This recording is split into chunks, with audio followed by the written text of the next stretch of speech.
So welcome back to another FIFA 20 video. Today we are taking a look at title update number 8. This one is a new one that came out this week. It was recently announced. If you missed yesterday's video, I showed you guys at least about 30 new faces that are coming with the next squad update for the PC. Anyway, I'm not sure what's going on with consoles. That's a bit of a mess at the moment. The consoles are not really on the same page in terms of the faces when compared to the PC. So I'm not sure if EA is going to do one big bundle with the consoles because they're still waiting on old faces that we got 2 weeks ago on PC. But anyway, title update number 8 promises a few career mode fixes, some gameplay fixes, some Volta Ultimate Team and stuff. But I'm a bit surprised by the career mode stuff because it looks to be like there is a few things that could be interesting for the game mode in this update. But anyway, if you want to keep up with all the FIFA 20 updates, this is one of the best places. So make sure you subscribe today so you don't miss anything. We've got about 62% of you guys watching the videos but not subscribed. So do yourselves a favor, hit the subscribe button, you won't regret it. And also if you can hit the like button as well, that would be appreciated. So as always, the plan for this video is to just go more in depth, take a look at the pitch notes and do any testing if we can. So we'll start with the announcements. EA Zaro came out of his little hiding place, wherever he is these days, and posted on the forum again. He says, "Hey FIFA fans, the latest title update for FIFA 20 is now available. It includes the changes below." So this is available on all consoles as I speak. It's out on the PC, Xbox, and PS4. So you can download it yourself. It is a couple gigs, I think. It's a pretty big update.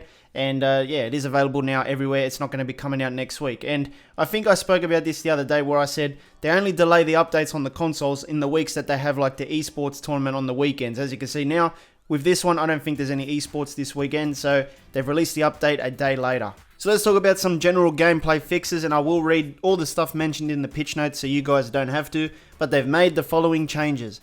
Adjusted the threshold for when the referee will give out a yellow card following a foul. This change is intended to reduce the amount of yellow cards given for minor fouls. Now I have noticed in squad battles more that the referee just dishes out yellow cards for even just tapping the guy on the shoulder. And yeah, I have noticed that I've been getting a lot of yellow cards for minor fouls. So the ref has been very quick to give out yellows, and I'm glad that they fixed this one. Well, at least on paper they've fixed it. But anyway, it is a good start to the gameplay fixes. We move on to the next one. Adjusted the penalty kick reticle to be less sensitive when aiming at most areas of the goal. This change does not affect sensitivity when aiming very close to the goalpost. Aiming towards the goalpost has a higher degree of sensitivity compared to other areas of the goal. Now this is before the update, and they said that the sensitivity is the same when you go around the goalpost areas, but for the other parts of the goal, it's very, very sensitive. Alright, so this is after the update. Do I notice any difference? I do notice a little bit of a difference. It's a little bit more steady around these areas, but once you go around to the post, it feels more, hypersensitive, where it just moves a lot more. But I think it's easier to control it, but really not much of a difference, to be honest, because most penalties want to be put around here anyway. So that's where you're going to feel the sensitivity more. But yeah, it's still sort of the same. You won't really notice much. So they reckon they increased the shot power. Let's take a look here. We'll put it all the way up, and let's see what the max shot power looks like. This is before the update, by the way. And we'll do one more here. So this free kick is after the update. Okay, well, the first two things I noticed is that the first one is like the trajectory is more inaccurate. Like it goes flying in different places. There's no real control with it. But the second one is definitely the shot power does feel a little bit quicker. And I can't give you an exact percentage of how quick, but it does feel a bit quicker. And finally, in the gameplay department, they've addressed the following issue. Red timed free kicks were resulting in high shot trajectories, potentially leading to a goal. These shot trajectories are now more likely to be wider, missing the goal. Let's talk about FIFA Ultimate Team, everyone's favourite game mode, and they've addressed the following issues. In rare instances, it was not possible to apply consumables or enter SBCs without exiting and re-entering Ultimate Team. I did experience this issue. There's sometimes where I was in my squad thing, I was trying to apply contracts and fitness and it wouldn't go through. I had to exit Ultimate Team and then re-enter to make it work. So I'm glad that they fixed this because I did experience this a couple of times. So that's a good start. When adding a player to your squad from the club tab, the chemistry impact was not displaying on the club tab. When previewing a player item in this scenario, team chemistry was not updating. Both of these issues were visual only. And finally, for Ultimate Team, the inability to search for players with special Romanian characters using standard characters. So those are the main Ultimate Team fixes right there. I'm very happy that they fixed the consumables issue though. So let's talk about FIFA Career Mode, and if there is a chance to do some testing and show you guys some visual stuff, I will definitely throw it in this video. So they've addressed the following issues for Career Mode. There's about 8 or 9 different things, and some of it looks very, very promising. So the first one is a big one. they've addressed this issue where sometimes matches were being scheduled with too few or too many days between them. So does that mean that they've fixed the fixture congestions?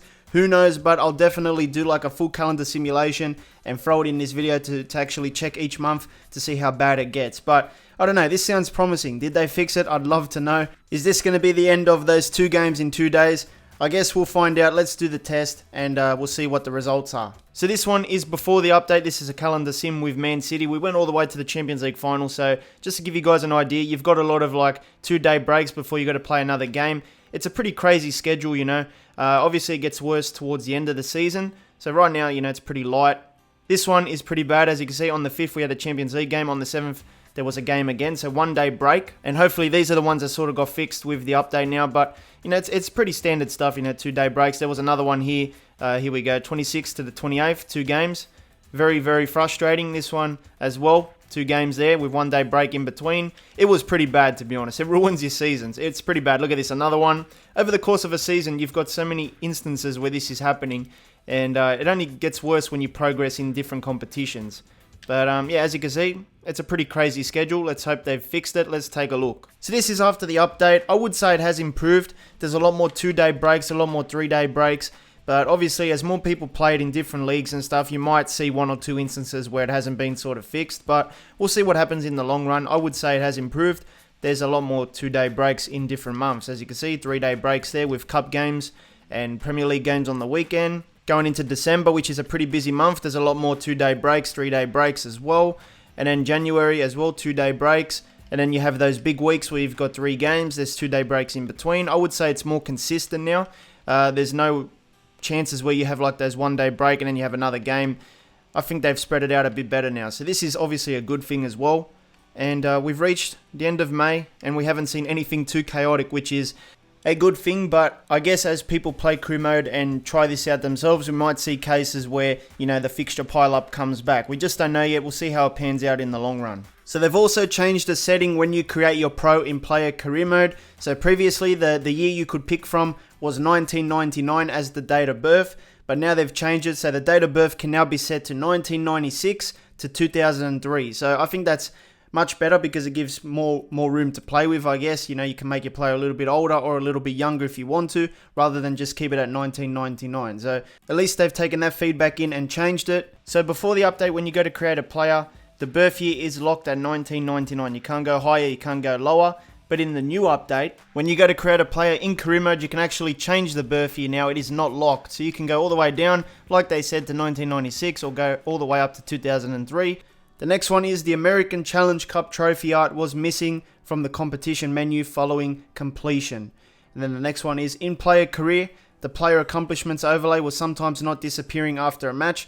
This issue was in FIFA 19 as well, where you would achieve something, that little banner comes up, and then it would stay for all the menus and for the rest of your games, you know, like as long as you had the console on. So I'm glad they fixed that one as well, because, you know, this was an issue from FIFA 19, so that looks to be gone now.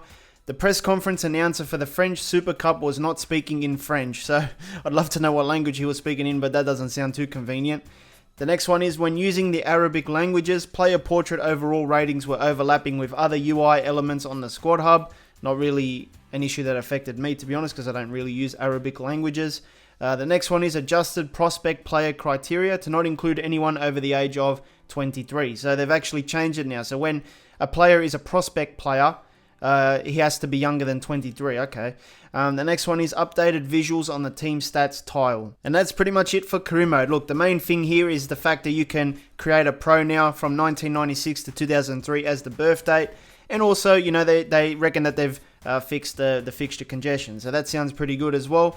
Overall, it's nice to see them doing putting some attention on career mode and fixing little things, but obviously, you know, there's still a bit to fix when it comes to the game mode. There is still a lot of bugs. We move on to some pro clubs, and there's only 2 fixes for this game mode. The first one was sometimes text corruption was visible when using the pause menu during a practice match, and the last one was when changing club settings, custom away kits would sometimes change colours. So those are the only 2 for pro clubs. There's only been 1 fix for Volta, and that was in Volta Story and Volta World Tour. When more than one controller was plugged in, there was an instance in which the second controller could play with the whole team despite control Revi being a previously selected setting. Okay, well, I mean, I haven't touched Volta at all, so I don't even know what's going on with that mode, but there seems to be a few issues in there where they keep patching stuff, but there's only one fix for kickoff as well. They've addressed the following issue. FIFA trainer settings altered in the pause menu did not remain saved when switching between different kickoff match types. So if you experience that issue with the trainer, then that's gone now. In general, they've addressed the following issues. The first one is EA TV videos were sometimes not displaying and could not be watched. Don't think people really care about that one. The telecamera was not always tracking the ball correctly in the Forest Park Stadium. So if you experience issues with the camera in that stadium, that should be fixed now. And in the visuals department, they've made the following changes. They've added in 29 new star heads. These are brand new faces, not the ones from a few weeks ago on the PC. These are brand new ones. But there is a few from Aston Villa and Norwich. So there is some promoted team faces in there. But there's mostly South American clubs in this update as well. But of course, with these new faces, it's just like every other update. You have to wait for the server update. I do not know what day and what time these are coming out. They just come out whenever EA wants to release them. I have no idea about times with these updates. I presume it's going to be this week, but I'm not sure if EA is going to, for the consoles, bundle in the faces for the last update and this update. Hopefully they do that. Also in the visuals department, they've updated multiple kits and ad boards. I'm not sure which ones they are at the moment, but if I see anything, I will throw them in.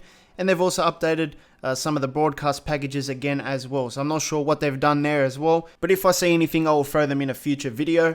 But anyway, that's pretty much it for title update number 8. Thank you for tuning in. If you need something else to watch, make sure you hit the card in the middle. It'll take you to another FIFA 20 video of mine. I'll see you next time.